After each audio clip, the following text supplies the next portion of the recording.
यूसुफ के सपने और भाइयों का विश्वासघात। Hindi Bible story, Joseph story. ये कहानी है एक ऐसे युवक की जिसे परमेश्वर ने बड़े काम के लिए चुना। उसका नाम था यूसुफ।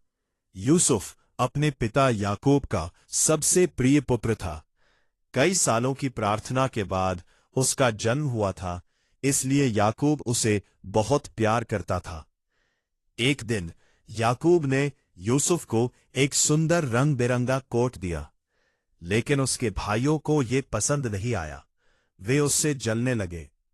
जब यूसुफ लगभग 17 साल का था, उसने एक सपना देखा। उसने देखा कि वह और उसके भाई खेत में अनाज के गट्ठे बांध रहे हैं।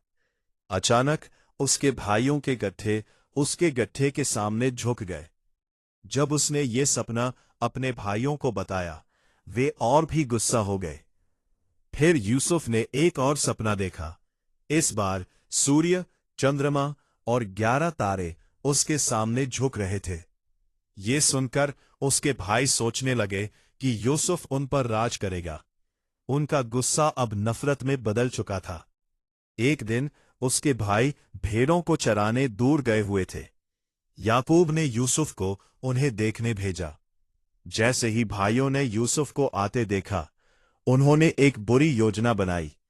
कुछ भाई उसे मारना चाहते थे, लेकिन अंत में उन्होंने उसे एक गड्ढे में फेंक दिया। जब यूसुफ गड्ढे में था, तभी कुछ व्यापारी मिस्र की ओर जा रहे थे।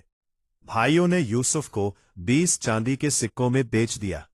उन्होंने उसका कोट लिया और उस पर बकरी का खून लगा दिया।